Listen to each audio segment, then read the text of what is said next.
Class 10 student,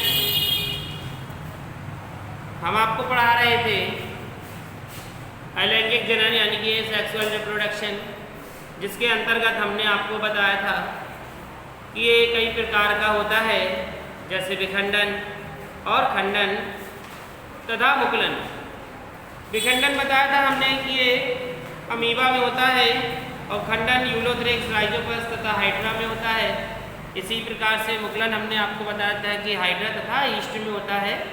और आज उसी के आगे आपकी अगली हेडिंग है जिसका नाम है पुनरुद्भवन।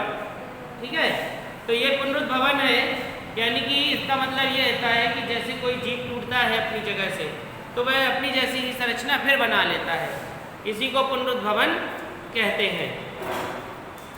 तो ये हेडिंग आप लोग डाल लीजिए, पुनरुद्भवन। और ये प्लेनेरिया में होता है, तो लिखेंगे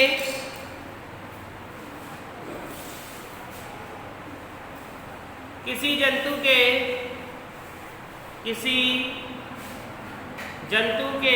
किसी भी भाग को काटकर, किसी जंतु के किसी भी भाग को काटकर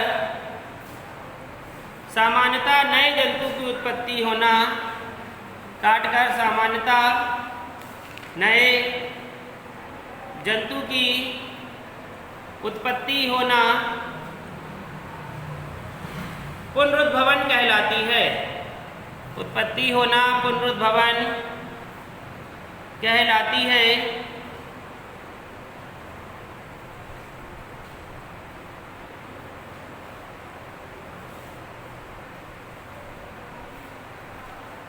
यह क्रिया हाइड्रा तथा प्लेनेरिया जैसे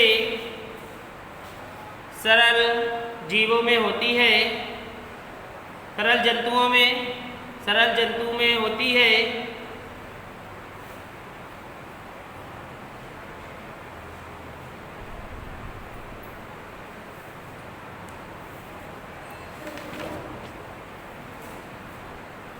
तो देखिए, पुनरुद्भवन का मतलब ये हुआ कि जैसे कोई जीव है और वह किसी कारणवश किसी चीज़ से टकरा गया, किसी चीज़ से कट गया या किसी चीज़ से टूट गया या उसे काट दिया गया, तो काटने के बाद उसके उतने टुकड़े हो गए, उतने टुकड़े ही क्या होते हैं, अपनी जैसी ही संरचना बना लेते हैं।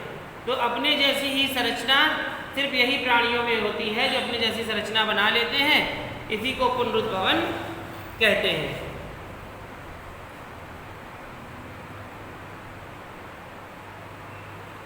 तो इसका आप लोग डायग्राम समझ लीजिए। देखिए, इस प्रकार से ये प्लेनेरिया है,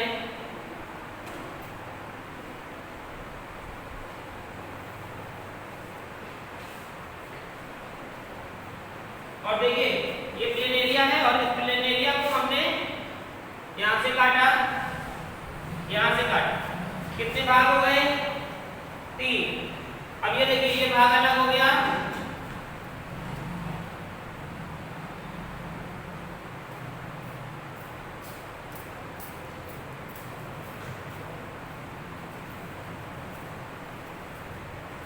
हो गया ये अलग।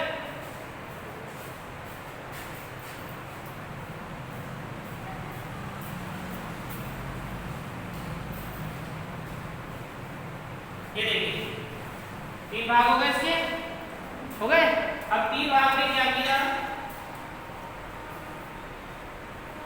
देखो इसका 3 भाग है, इसने अपनी जैसी संरचना बना ली।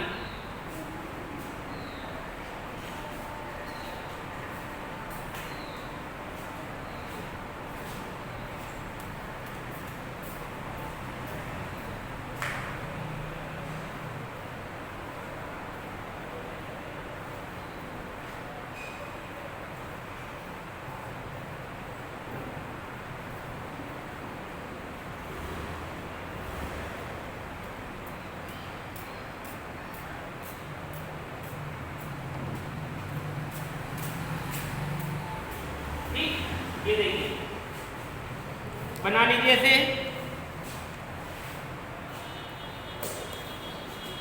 ये था क्या? प्लेनेरिया किसी कारण से या काट दिया गया ऐसे, तो ये बन गया ये, और ये 3 भागों में विभाजित हुआ, फिर ये 3 भागों की ये संततियां बन गई, ये नई संततियां इस प्रकार से उत्पन्न हो गई। ठीक, तो इसे कहते हैं पुनरुद्ध भवन।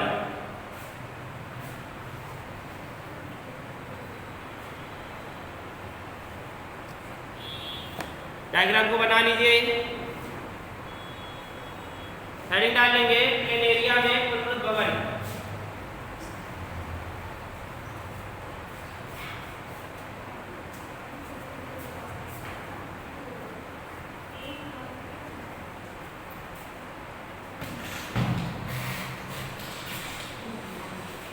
प्लेनेरिया में पुनरुद्ध भवन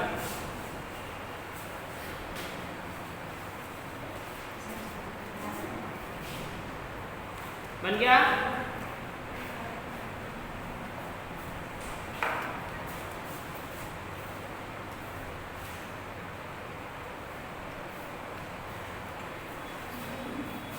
अब हेडिंग डालेंगे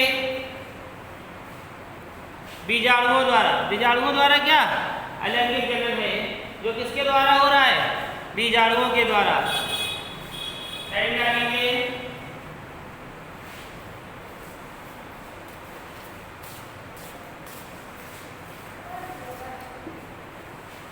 बीजाणुओं द्वारा।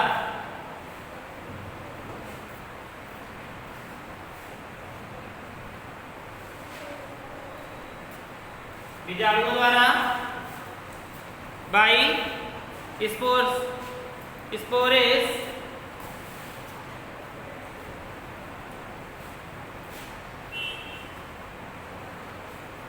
लिख लीजिए। बीजाणुओं द्वारा क्या? अलैंगिक जनन, यानी कि इसे हम कह सकते हैं बाई स्पोरेस, एसेक्सुअल रिप्रोडक्शन। ठीक है, तो लिखेंगे एक कोशिकीय पादपों में, एक कोशिकीय पादपों में बहुविखंडन के पश्चात, एक कोशिकीय पादपों में बहुविखंडन के पश्चात चल बीजाणुओं का निर्माण होता है। एक कोशिकीय पादपों में बहुविखंडन के पश्चात चल बीजाणुओं का निर्माण होता है। जैसे क्लेमाइडोमोनास, जैसे क्लेमाइडोमोनास। अगली लाइन से लिखिए, ये चल बीजाणु मुक्त होकर, ये चल बीजाणु मुक्त होकर सामान्य पादप की तरह, मुक्त होकर सामान्य पादप की तरह जीवन व्यतीत करने लगते हैं, जीवन व्यतीत करने लगते हैं। इसी प्रकार प्रतिकूल परिस्थितियों में, इसी प्रकार प्रतिकूल परिस्थितियों में ईस्ट कोशिकाएं, परिस्थितियों में ईस्ट कोशिकाएं आवरण युक्त बीजाणु का, ईस्ट कोशिकाएं आवरण युक्त बीजाणु का निर्माण करते हैं, आवरण युक्त बीजाणु का निर्माण करते हैं, जो अंतः बीजाणु कहलाते हैं, जो अंतः बीजाणु कहलाते हैं।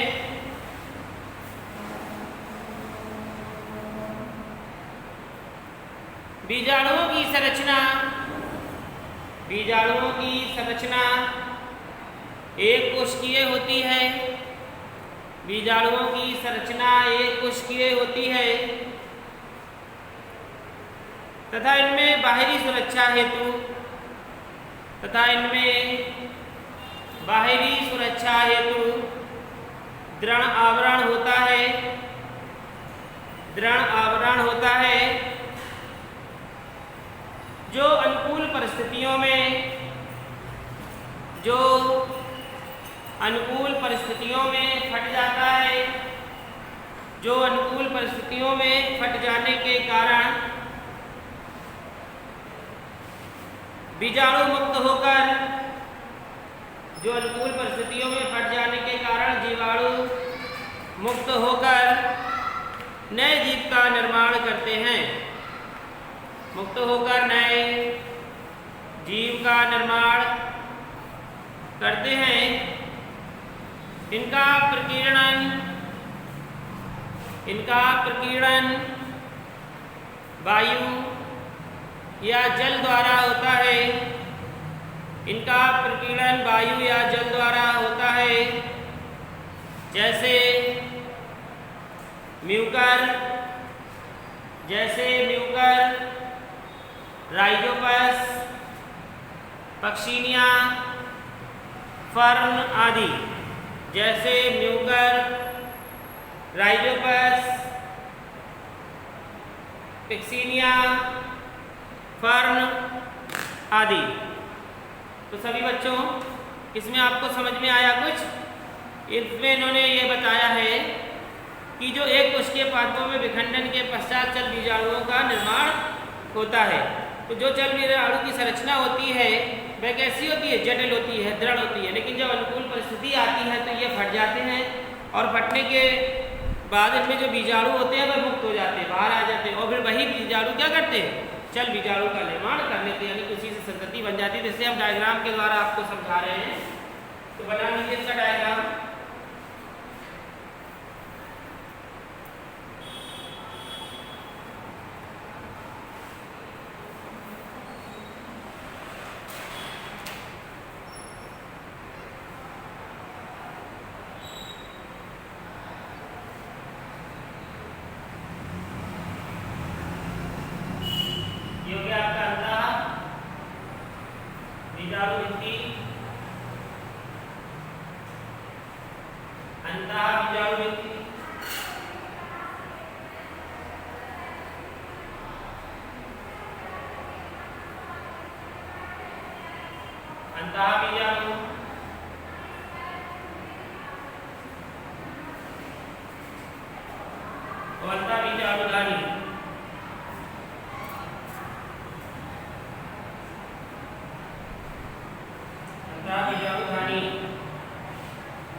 बना लीजिए।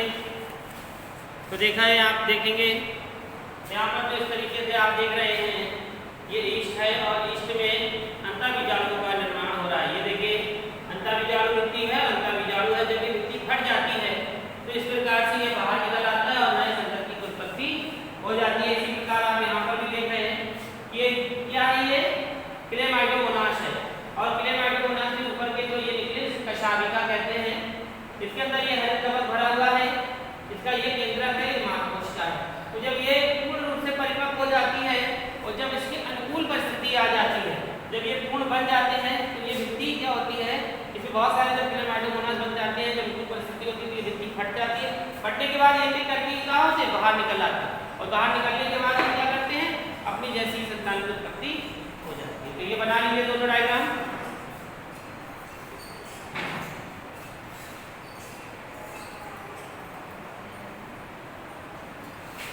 सभी को समझ में आ गया होगा।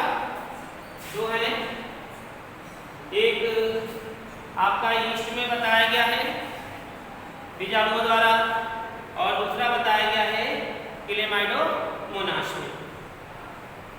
ये बना लीजिए दोनों।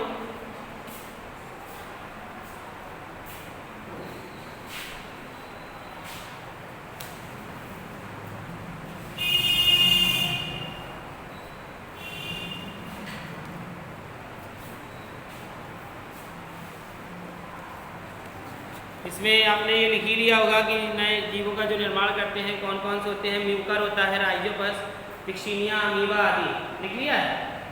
नहीं लिखा? आपने ये लिखा कि नए जीवों का निर्माण करते हैं, इनका प्रकीर्णन वायु या जल के द्वारा होता है, जैसे म्यूकर, राइजोपस, पिक्सीनिया, फर्न, अमीबा आदि। ठीक है, तो ये इसी के साथ आपका ये हेडिंग जो है वो कंप्लीट भी होती है। इसके बाद हम आपको अगली हेडिंग पढ़ाएंगे कायिक प्रजनन या प्रवर्धन।